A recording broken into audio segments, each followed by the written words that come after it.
The following program is a peer-to-peer advice show and does not diagnose mental health conditions. If you're seeking social services, please call or text 211 or go to 211.ca.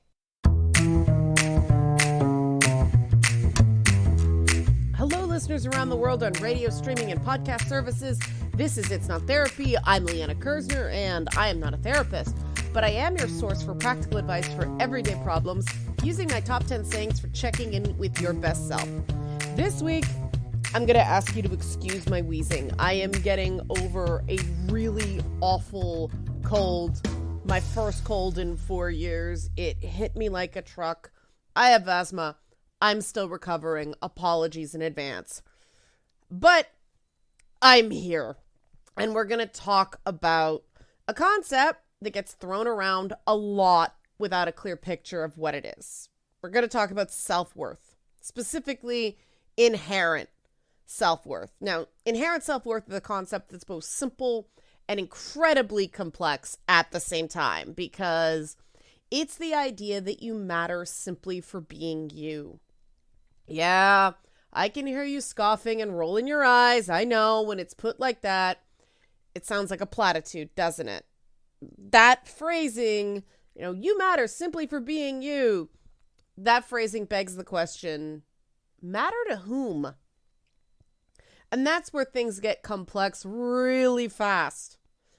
The belief that you and every other person has inherent worth is easy to say, but much harder to practice. Because the concept means that not only I as an individual, you as an individual have worth, but every other person also has inherent worth, just because they're a person. Even bad people have worth. In fact, bad people are the way they are because they don't see the inherent self-worth in everyone. And that's true that people who do bad things don't have a great sense of self-worth, no matter how arrogant they appear. The grandiosity that people talk doesn't necessarily reflect how they feel inside. So this episode, I'm going to speak totally personally about my take on self-worth. No guests, no experts, nothing, just me and you. The goal here is to get you thinking about the concept in a way that makes sense to you, because this is something that took me a really, really long time to figure out myself. This isn't intended to be prescriptive, meaning this isn't intended to tell you what to do, because every person comes at their definition of their own worth in a different way. And that's why it's so hard for therapists who have to remain detached to elaborate on this concept. Now, if anything here sparks a question, a comment, a suggestion, go to nottherapyshow.com. That's nottherapyshow.com. Fill out the contact form, join our mailing list, or email me directly, Liana at nottherapyshow.com, or check out Not Therapy Show on Twitter and Instagram. Now, the nice thing about being a peer counselor is that I don't have to follow the rules a therapist does. I don't have to stick to a particular method I'm officially trained in and licensed to practice. I can say, this is what worked for me, as a starting point for other people to go, that doesn't feel quite right, but maybe this other thing will. I'm just a person talking to people, hence peer counselor. Now, one of my earliest, at least, understandings of self-worth came through a book that was originally published in 1977 called The Big Orange Splot. It was written, and I believe drawn, by a guy named Daniel Manus Pinkwater. The Big Orange Splot is a story about a guy named Mr. Plumbean who lived on a street where all the houses were the same. Until one day, a seagull dropped a can of orange paint on Mr. Plumbean's roof. Splot, right? Big orange splot. Now, instead of repainting his house back to the way it was, Mr. Plumbean repainted the rest of the house to match the splot based on stuff he just thought was cool.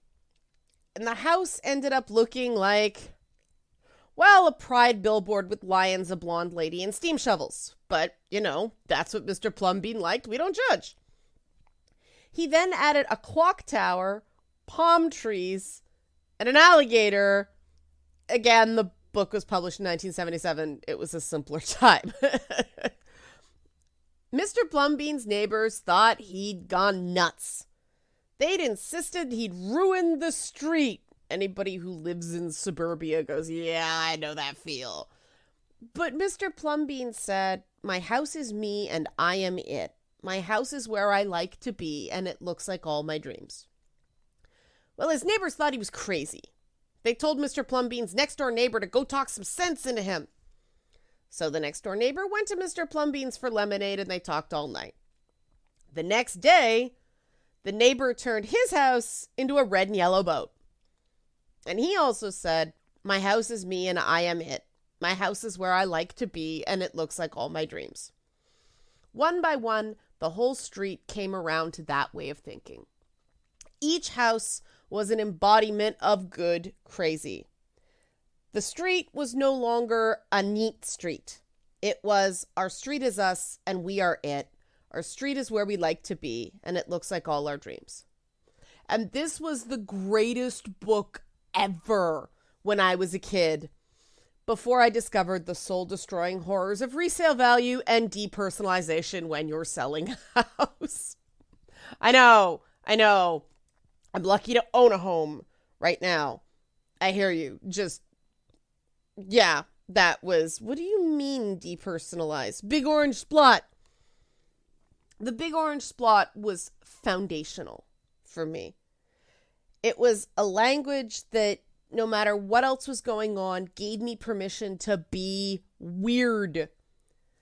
Mr. Plumbean's house was like one's ideal inner thoughts, where I like to be, looking like all my dreams. My weird was my worth. It's why one of the first questions I ask new clients is, what do you want? A lot of them don't have an answer. And that's probably because you have to feel like you have a sense of self-worth to want things. You need to feel like you matter, to feel like you can want things, because otherwise wanting things is dun dun dun selfish. Now, selfish is one of those words. It's one of the words I flag immediately for instant additional reconsideration. Was that redundant? Additional consideration. There we go. Selfish is up there with should, inappropriate, creepy, and a bunch of other words that the minute I hear them or they come out of the mouth, I'm like, oh, wait, is this what I really want to say? Sometimes these words are totally accurate, but other times they're used to shut someone down instead of listening and validating them. And if you're on the receiving end of that kind of invalidation, too often, for too long, that invalidation destroys your sense of self-worth. Welcome to my years in university and working in Canadian television. Masterclass right there on invalidation. Now, I'm not saying I didn't have invalidating influences before that. I did. But I had influences that validated me as well. I was very lucky to have multiple teachers who actually cared and appreciated my individuality. They encouraged me to be an individual. And once I got out of, the Jane Finch public school system, yep, that's where I grew up. Once I got out of there, I lost that. Everywhere I turned, university forward, someone was telling me I was doing something bad or that I was overall bad. I didn't get a ton of positive reinforcement other than, it was weird because I get A's on papers, but then derision and neglect and kind of, from professors and yeah, that was the real world in my late teens and early 20s. It was so strange. No matter how I changed or adjusted, it was still wrong somehow. I just couldn't do anything, quote unquote, right. The words "try being a little professional" were a code for "you don't matter, accept it or get out." Now, is this a good way to run a company or a school? No. Was it a common way to run a company in post-secondary institutions back then? Absolutely. And that's why workers are rebelling en masse against employers, why university students are rebelling against administration, and people in many places are rebelling against capitalism itself. You can only control people by making them miserable for so long before you break them or something breaks in them. And this is not me saying I'm anti-capitalist. I'm not. I just get why some people have that sentiment. Now, self-worth, how much and how solid your self-worth is, your sense of self-worth, that determines which way that something breaks or something breaks in you.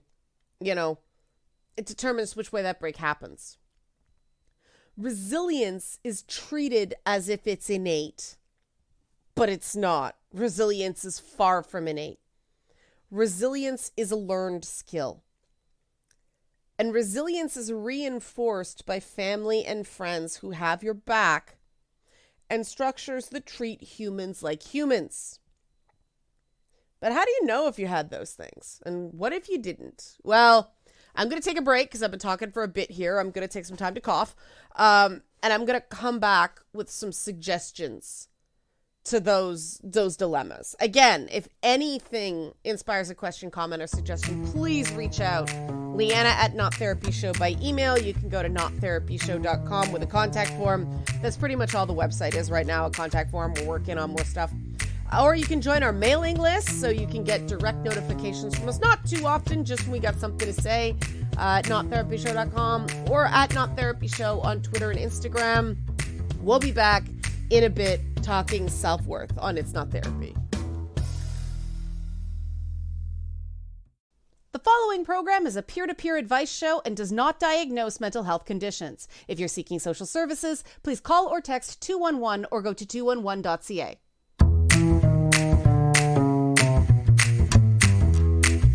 I am Liana Kersner. I am not a therapist, and I'm back on It's Not Therapy talking about self-worth. What it is, why it's important, and how you develop it if you weren't raised in an environment that fostered it. Or at least, how I developed it.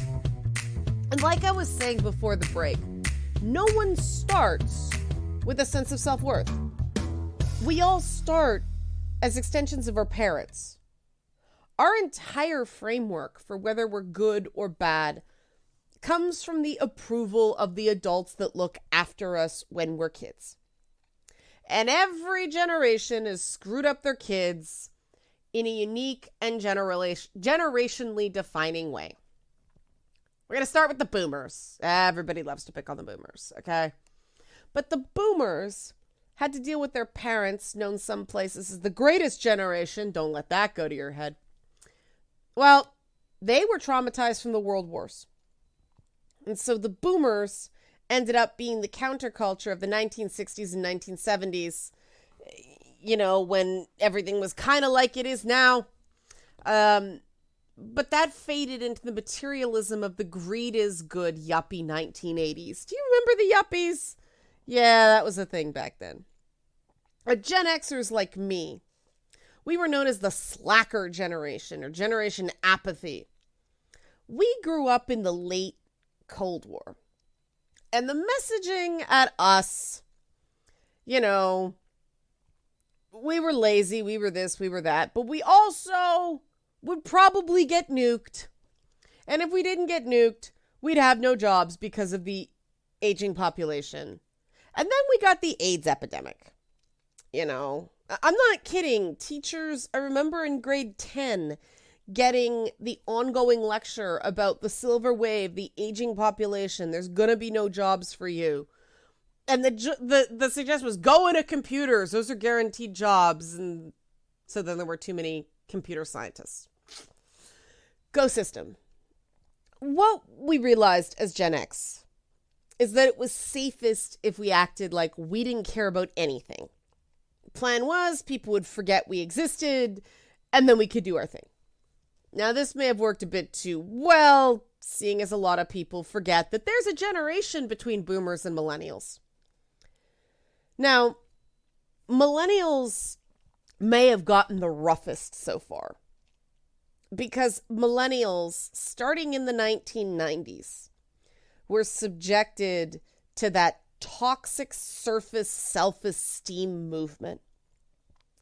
And we know that child development movement failed horribly. It created what some people call generation narcissism. People acting all big on the outside while being anxiety-ridden balls of depression lacking any self-worth on the inside. That was done to the millennials for all the, pot shots thrown at them in the press. And then, of course, we get Gen Z, which is the school shooter and COVID generation. And this is why I don't understand older people complaining about anxiety and depression in teens and young adults. There are reasons for these things. Every single one of us, when we were teens, heard the chorus of, kids today are no good, they're lazy, they're entitled, they don't understand hard work, I had to pull myself up from my bootstraps. Sorry, older adults, the kids are what you made them. Now, I consider myself lucky that I grew up Gen X, because Gen X was the last generation that was allowed to really fail at things. Now, granted, we were allowed to fail too often, but at least we learned how to do it. But even when I was in high school, again, getting into the 90s, the idea that if you failed one test, your life would be ruined, that was already getting actively ingrained. Because university education became near mandatory, and there just weren't enough slots for the number of applicants. Sort of weird, university education is the key to getting a good job. Not all of you can get it. That's messed up. That is just the Hunger Games right there. We used to call Hunger Games type things Battle Dome, by the way. Thunderdome from Mad Max, right? The Thunderdome. Hunger Games replaced Thunderdome as the metaphor. Didn't have Tina Turner though. Anyway, I digress. If you have to get everything right the first public time, if you never have setbacks that you learn to recover from, you never really build self-worth. You don't get the sense that you matter, things are going to be okay.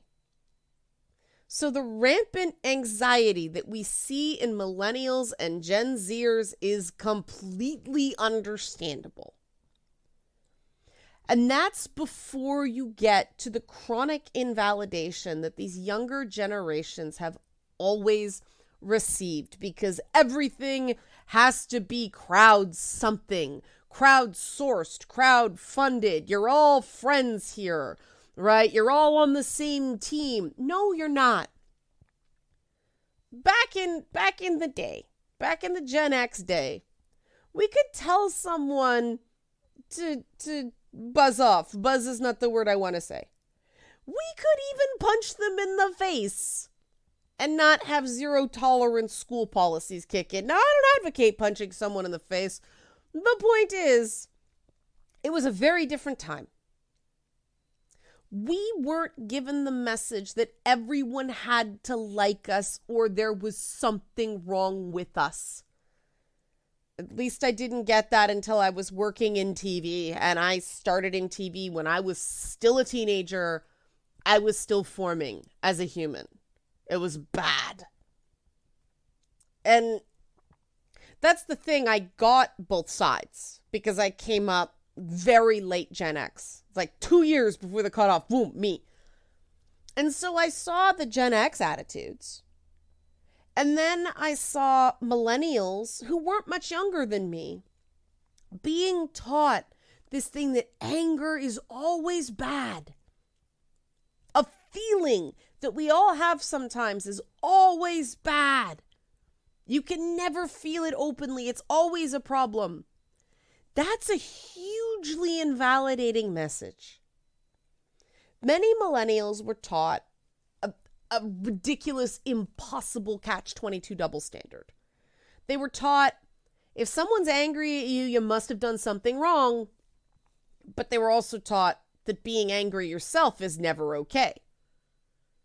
That's messed up, but that's very real. I work with people every week, and we're trying to rewire that. You know, if somebody's angry at you, it doesn't mean you did anything wrong. And you being angry is sometimes totally okay. And yes, this messed up mixed message were taught to millennials by their Gen X parents who were scarred by too much yelling and anger everywhere. But it's not an improvement. We're just trading one set of problems for another. It's trading one set of invalidation for another invalidation. And that's the problem with teaching validation, teaching the idea of validation and self-validation. Examples of invalidating behavior are normalized, not just through family and social groups, but the media. The media treats invalidating behavior and sometimes abusive behavior as romantic, exciting, or funny. So large parts of what I'm about to say here are likely going to sound strange to a lot of people. Just give me a chance, okay? When a behavior is frightening you and you tell someone that and they don't make an attempt to curb it, they're basically like, I don't care, you deserve it. That's invalidating. When someone treats you like your anger is the problem, not just how you express it, the actual feeling, that's invalidating. The method of invalidation on this or any other thing, when you're treated like you as a person don't matter, your feelings don't matter, people don't focus just on your behavior, but you as a person, the method doesn't matter. The invalidation itself is what leads to reduced feelings of self-worth. Now, to be really clear, not all criticism is invalidation. And sometimes the line between criticism and invalidation is hard to spot. But broad strokes, even if someone can't take away your hurt feelings, no one can. No one makes somebody feel something, so they can't take away the feeling either. They can validate those hurt feelings. They can care. They can make it very clear that your feelings are real and they matter. And sometimes even people who are trying to help invalidate feelings. Don't let it bother you. Don't let them get to you. Just ignore them. Well-meaning, not helpful. And like I said, it doesn't mean people have to agree with your behavior based on your feelings. Again, no one makes someone behave badly. No matter how upset you are, you have choices. It's totally fair for someone to say, I understand that you're angry. I just can't stand here and let you yell at me. If you continue, I'll end the conversation. It's very possible to be angry and not out of control. You don't have to like that boundary. You do have to respect it. Top 10 phrase, it's there for a reason. People don't have to like your boundaries. They do have to respect them. And for God's sakes, if someone says, can you please stop yelling at me? Don't say, I'm not yelling in response. You might not have realized it. You might not have been yelling out of anger. There are, I joke with friends of mine from, cultures like some of mine that just loud. Loud is a thing, right? We joke about, oh no, that's friendly yelling as opposed to angry yelling. right? But if someone says, please stop yelling at me, you're clearly being too loud and aggressive for the other person to deal, so validate that by saying, I didn't realize how loud I was. I'll try to watch that. It doesn't mean the point you were trying to make wasn't valid. It's just people can't listen effectively when they feel like they're in the middle of a hurricane. Now, people get very jumpy at this point about bad past experiences being manipulated or gaslit by someone. You're yelling at me, right? If you think you're being manipulated or gaslit by someone's responses in this regard, someone insisting you're angry when you're not, hyping it up beyond what you actually said, this is very possible. That does happen. If you actually think this is going on with somebody, this is not a person you're going to be able to reason with while they're doing those behaviors. So, real talk, you may want to consider an exit strategy there, but make sure you tell them what the issue is. Don't just ghost. Misunderstandings happen. My God, I want ghosting to go away. Ghosting is so invalidating. People get really, really damaged just losing someone and not knowing why. Confused? Yeah, it's confusing. This is why self-worth is so important. Self-worth is that thing that lets you trust your gut when something just feels wrong. And there was a period where I was so beaten down that I kept second guessing my gut instincts. And it got me nowhere good. That sense that something isn't right, that things hurt, that's there for a reason. But the thing about self-worth is that it isn't just about what you will tolerate or what you think is okay, how you're treated. It leads you to treating other people better as well. So if you've come from an abusive background, really understanding inherent worth of humans is essential to breaking that cycle. And we'll talk more about that after our next break. Again, anything inspires a question, comment, or suggestion, nottherapyshow.com. Fill out the contact form or email me, Liana, at nottherapyshow or at nottherapyshow on Twitter and Instagram. We'll be back in a bit. The following program is a peer-to-peer advice show and does not diagnose mental health conditions. If you're seeking social services, please call or text 211 or go to 211.ca.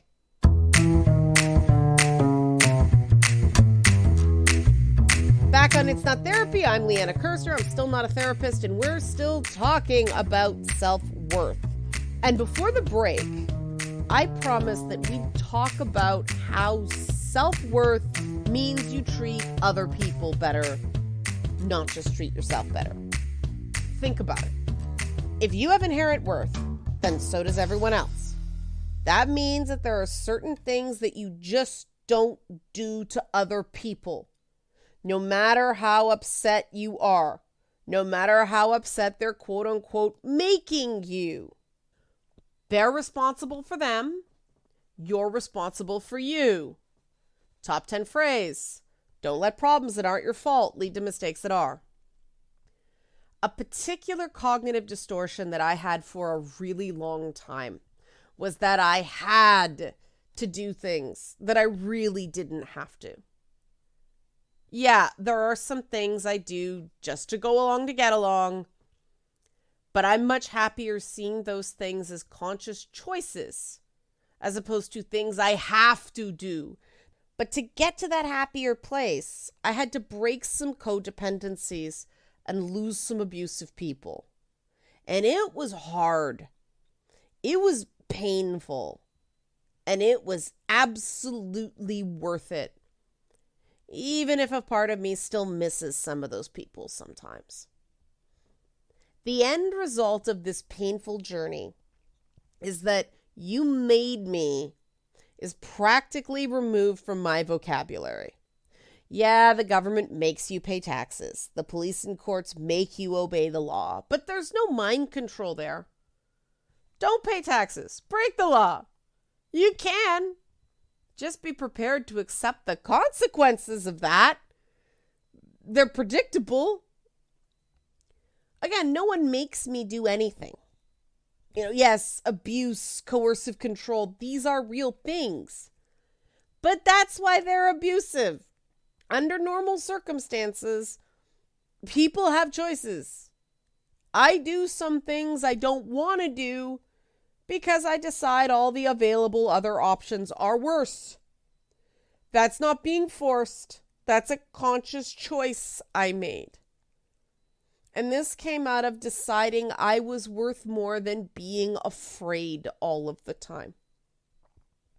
And again, that is not minimizing abuse.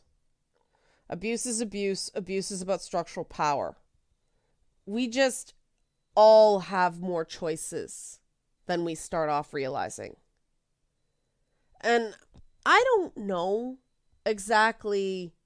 I know the broad strokes of how I got here. I did the work. But one day, this just seemed like reality, right? I have choices. I'm not quite sure exactly what did it. Other than I got to the point where feeling like I didn't have choices was worse than accepting that I had a whole bunch of bad ones. I just didn't want to do it anymore. I didn't want to spend the rest of my life feeling like I was worthless and couldn't do anything right. I wanted to matter. No matter how many of my family members and so-called friends were making me out to be the problem. And bosses and co-workers and. Finally, I thought, all right, if I'm the problem, I'm also a solution. Bye, Felicia Zalia. I decided that if I was destined to not meet people's expectations, I was going to make that my thing. I was going to be a walking surprise. I couldn't care anymore about what all these people thought because it was getting in the way of what I thought about myself. But with that, there's a trade-off. With that is the intense desire to not be like them, to not play their game. No more, I had to, you made me, I had no choice. A big part of PTSD therapy is getting it through your traumatized head that you can stop. You don't have to counterattack all the time. People can beat you. People can mock you. People can ostracize you. But you make choices, even when the choices are all varying degrees of bad. Pick the bad choice that hurts you the least and hurts you the least long term. I haven't mentioned happy math in a while, but this scenario is big time happy math. Short-term acute pain is often better than long-term misery and fear. Now, self-worth for me means making promises to myself that I keep. I will be me at all costs. I will not let anyone ever again cause me to think I have to be someone I'm not. For some reason, I've never been a person who does well in those really ugly fights. I've never felt powerful saying something knowingly hurtful or primarily to hurt someone. I didn't understand for a long time that this part of me, this was my big orange splot. This was my sense of myself as an individual, where I like to be, looking like all my dreams. My dream is a corner of the world where people don't feel scared the majority of the time. That corner of the world where people trust they'll be treated fairly. They're not coddled. But they can succeed if they put in some real work. And for that dream, that corner of the world, to be a reality, that has to start with me. I have to be that. And that's where my self-worth recognizes the worth of others. And that results in me not minimizing or dismissing someone's sincere feelings, me validating someone's sincere feelings. I don't reject people, only behaviors. I don't tell people what to feel. So phrases like don't be mad, don't cry, smile for me, those are out. I find those phrases manipulative. That may not be the intent, but asking people to mask or fake feelings, not in my world. I try, when possible, to validate a person when I have to correct them on something. And again, not manipulative stuff like, I can see that you're trying to do something good. Therapists do this all the time. Even when they're turning down interviews, they say, I can see like you're trying to do something good. It's just, every single time. It's so condescending. It's so nonsense boilerplate. No, I try to validate with things like, you're a good person, you're skilled, you're talented, you just had an off day. Or, you're important to me, so I'm telling you this so you know and have a chance to correct it, even if it may be hard to hear. And this comes out of personal experience. One of the things that made me feel the most worthless in my life was when people close to me didn't tell me there were problems until it was too late to do anything about those problems. It was impossible to understand the problems, never mind actually fix them. They may have meant well. Not only, though, did they deny me choices, but the reason they gave for denying me those choices was because I'd get upset if they told me. Like I wasn't more upset now that it was too late to fix anything. So I do my absolute best to never put people in that position. I go out of my way to have the tough conversation as soon as possible, give them clear goals for improvement, give them the chances. Yeah, it's hard to hear. But it's harder when you don't get those chances. I know, because I didn't get them. Me, in those situations, I felt like people were treating me like I had no worth. When you think about it, I didn't tell you because you get upset. Now you're bearing the consequences of it. That's making someone a convenient scapegoat to blame because other people couldn't have tough conversations. That's harsh. But that's what it is if you look at it plainly.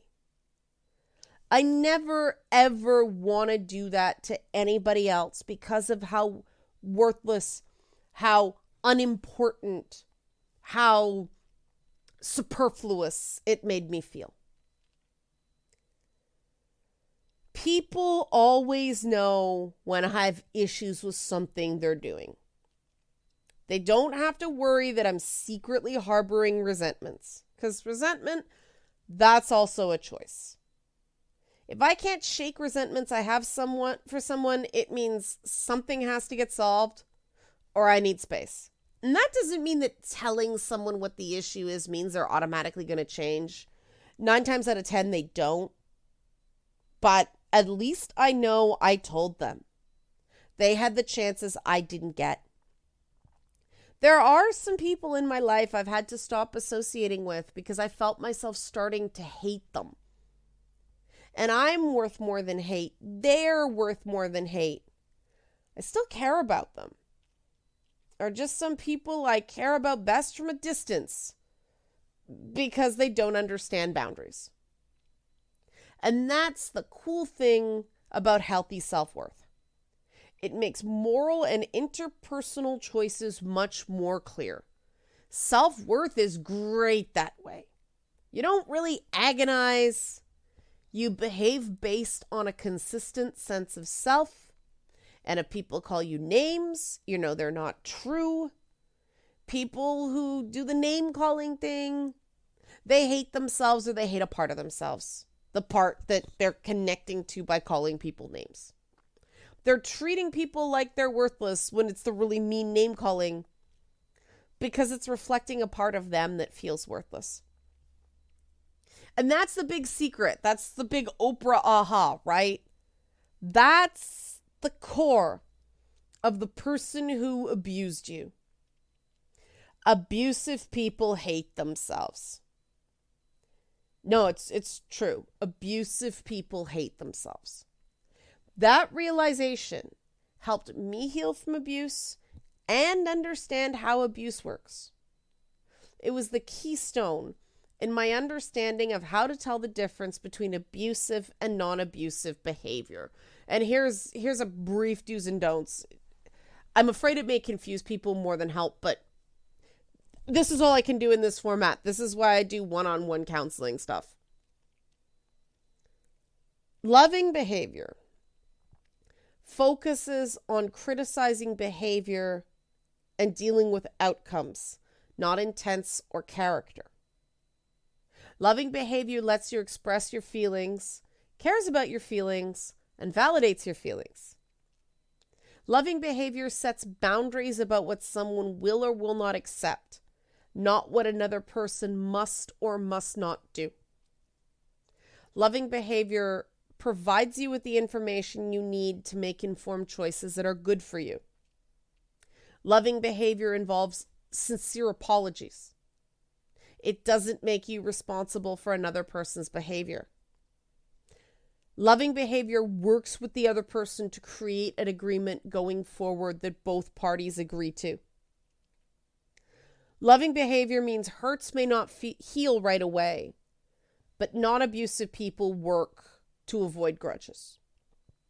Now, abusive behavior, on the other hand, abusive behavior attacks your intents, mind reading, intents, and attacks you as a person. It insists that your feelings and comfort don't matter because what you did was that terrible. Abusive behavior demands compelled actions or specific wording, even if that stuff doesn't make sense to you or actively feels wrong. Abusive behavior involves, sorry you feel that way, I'm sorry, but, and other non-apologies instead of sincere apologies. Abusive behavior withholds critical information through lies and omissions that change the way you behave. What that means is if somebody holds something back from you that if you'd known, you'd have behaved differently, that's manipulative. Abusive behavior sets rules for you to follow that you don't have a say in and that you're punished for not following. And that can include, locking you out of your computer, changing Wi-Fi passwords, security alarm codes, things like that. Abusive behavior takes away choices because self-worth means you do have choices. So after the break, one more, I'm going to come back and briefly tell you techniques I developed for building self-worth. Again, they may not work for you, but they may be a starting point for something that does. So any questions, concerns, or comments, Liana at Not Therapy Show by email, nottherapyshow.com if you want to fill out the contact form, at Not Therapy Show on Twitter and Instagram. Twitter and Instagram. We'll be back after this. Final thoughts on It's Not Therapy. The following program is a peer-to-peer advice show and does not diagnose mental health conditions. If you're seeking social services, please call or text 211 or go to 211.ca. Back on It's Not Therapy, I am Liana Kersner. I am still not a therapist. I got 4 minutes left. So we've been talking about self-worth. How did I build self-worth? And this is something you can try. Well, it starts real simple. What do you like about yourself? There's got to be something. Are you considerate, conscientious? Do you sincerely care about other people's feelings? Do you sincerely try to be a good person? That is inherently worthy, and no one can take that from you. Mistakes don't change that. That is good, right? Next question that might take more work. What do you like about yourself that other people criticize? There are so many things that people don't like and I like about myself. So I gave that part a name based on the God of War character Kratos from a video game, because that's all the stubborn, battling parts of me that I value and some people just don't get. Giving that part a name helps communicate to yourself and others why that part of you is something you don't want to change. Now, look at the positive reactions, the good points, the negative reactions to that particular part of you people don't like, but you don't want to change. What do you value about it? One, because it's honest, creative, loyal. You know, what are the trade-offs? What are the good? What is, some people call this shadow work? I'm just like pros and cons organizing, right? Now, big question. You want to keep that part of yourself, that inner aspect. What behaviors are you willing to compromise on to keep that part of you intact and safe and protected and valid while minimizing negative reactions? That is central to making positive changes instead of feeling like you're just ripping your guts out and trying to reinvent yourself from other people again and again and again. Now have this conversation with people you can trust, because feedback loops in social circles are incredibly important. And those conversations will teach you which people have your back, who you can trust with your back turned and your eyes closed, and which people you may need distance from or, may have to go. Because the people who get you will get you, and they got you. And somebody can't get you until you understand yourself and can communicate yourself. And again, that's a learned skill. It does not come naturally, instantly to some people and not others. Other people were guided on this path. You may have to do it yourself. And doing it yourself is tough, but not impossible. I can, you can too. Rah, pep talk. I'm not good at these. Okay, so that's our time for this week.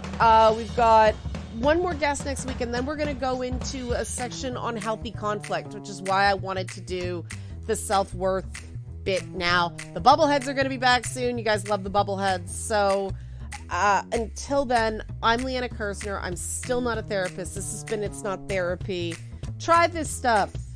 Even that little bit of extra self-worth you can get, it's worth all the work. It is so foundational. And it's the core of why I say your crazy is only a problem if it's hurting you.